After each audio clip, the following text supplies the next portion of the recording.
नमस्कार मैत्रिणींनो.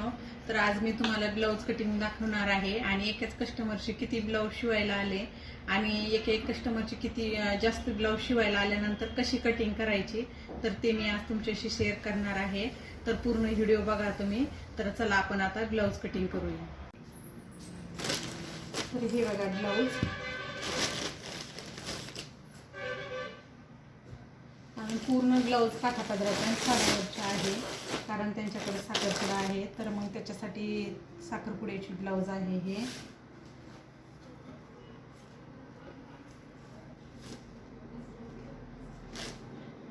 पाच, सहा, सात, आठ, 9, 10, 11. हे ब्लाऊज एकाच कस्टमरचे आहे, 11 ब्लाऊज. आता हे ब्लाऊजची मला कटिंग करायची आहे. त्याच्यासाठी मी पेपर कटिंग अगोदरच केलेली आहे, कारण की ब्लाऊज मोठ्या साईजचा आहे. हा 44 छाती साईजचा ब्लाऊज आहे. त्याच्यामुळे मी अगोदर पेपर कटिंग करून घेतलेली होती. आता आपल्याला हे ब्लाऊज कट करायचे आहे. तर एकाच कस्टमरचे जेव्हा तुमच्याकडे ब्लाऊज शिवायला येतात तर मग आपण एकावर एक ठेवून जरी कट करायचं जर म्हटलं तर ते कपडा पण सरकला गेला नाही पाहिजे. तर त्याच्यासाठी काय करायचं, जे असे कॉटनचे असतात, जे जास्त असे सुळसुळे नसतात ना, तर ते कपडा आपण अगोदर खाली टाकायचा.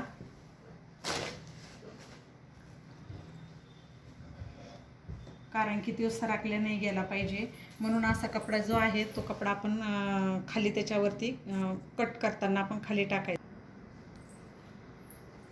हे बघा, जे असं कॉटनचं आहे, सरकणार नाही असा कपडा अगोदर तुम्ही खाली टाकायचा, जेणेकरून की जेव्हा तुम्ही ब्लाऊज कट करता तर ते सरकल्या पण नाही गेलं पाहिजे. नाहीतर सरकल्या जर गेलं तर मग दुसरंच आपलं हे होऊन जातं, दुसरंच वाढून जातं. आणि ब्लाऊज कट करताना गळा कधीच कट नाही करायचा, गळा तसाच ठेवायचा. आणि नंतर तुम्ही शिवताना का तुम्ही गळा कट करू शकता, कारण की जर तुम्ही अगोदरच गळा कट केला तर एखादी कट केल्यामुळं काय होतं, कपडा थोडा जरी सरकला ना तर गळा ही होतो त्यांना जसा पाहिजे. काही वेळेस काय होतं, गळा पस्तर पण होऊन जातो. त्याच्यामुळं गळा कधीच कट नाही करायचा.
कारण की कटोरीचं जेव्हा आपण म्हणतो ना कटोरी चपटी येते, तर याचं हे कारण असतं, जेव्हा तुम्ही कटोरी कट करता तेव्हा ती अशी क्रॉस कपड्यामध्ये करायची. क्रॉस कपड्यामध्ये केल्याने कटोरी कधीच चपटी होत नाही.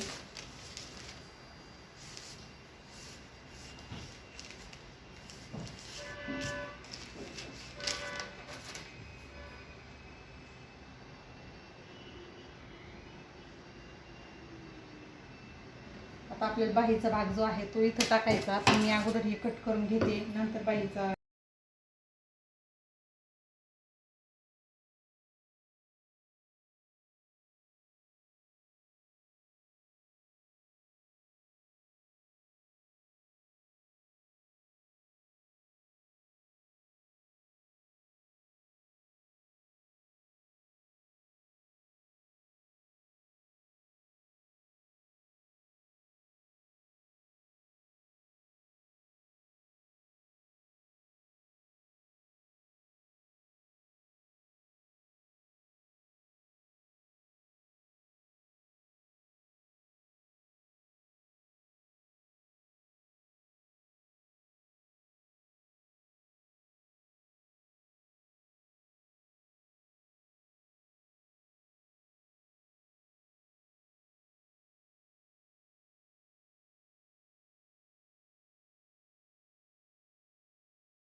अकरा ब्लाऊज कट करायची म्हटल्यावर, त्याच्यामुळे आपण अशा प्रकारे ब्लाऊज कट करायचे.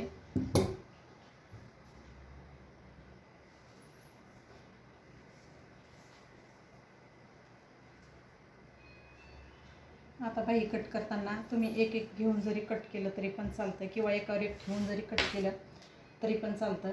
कारण एकावर एक ठेवून नाही कट करता येणार, कारण की परत काही ब्लाऊजला काट आहेत, काहीला नाही. त्याच्यामुळं बाई जेव्हा आपण कट करतो तेव्हा बाई सेपरेटच कट करायची.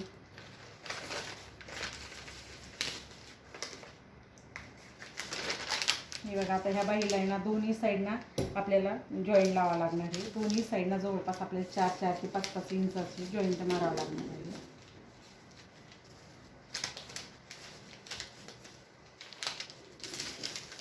कारण ब्लाऊज खूप मोठ्या साईजचा ब्लाऊज आहे हा.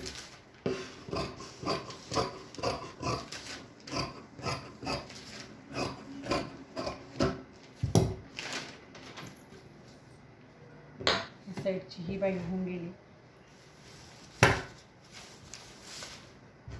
आता त्या बाईला लावण्यासाठी आपल्याला जॉईंट लागणार आहे, तर तो कपडा पण आपण लगेच काढून घ्यायचा याच्यामधनं.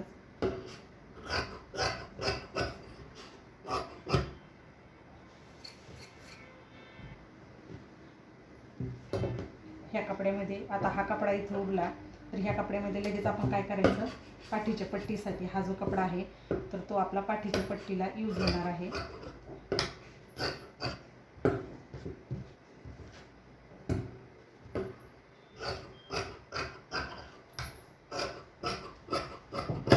याच्यामध्ये पाठीची पट्टी आणि हुक पट्टी त्याच्यामध्ये होऊन जाते.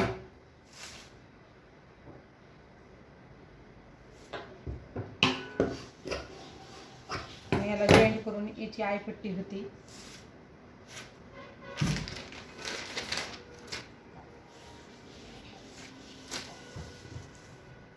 अजून आपली क्रॉस पट्टी पण काढायची राहिलेली आहे. हे बघा, याच्यामध्ये आपल्याला क्रॉस पट्टी काढायची. हा जो कपडा उरतोय अस्तरचा, याच्यामध्ये एका साईडला अस्तरची काढणार आहोत आपण, आणि एका साईडला आपण कपड्याची घेणार आहोत.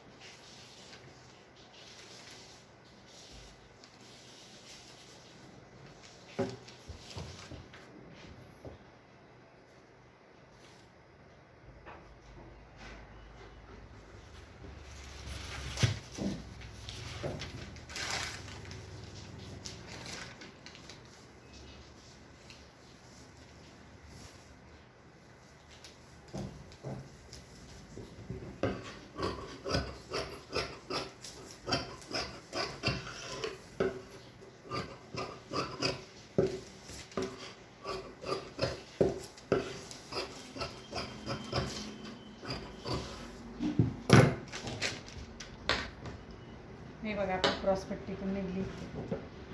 आपल्याला जर का गळ्याला पायपिंग वगैरे लावायची असली तर त्या पायपिंगच्या पट्ट्या पण याच्यामध्ये निघतात. तर हा एवढा कपडा उरला आहे बघा एवढ्या ब्लाऊजमधनं. तर हा कपडा आपण तसाच ठेवून द्यायचा, कारण आपल्याला जेव्हा शिवताना तेव्हा हे आपण त्याच्या पायपिंगसाठी आपण पट्ट्या काढणार आहोत.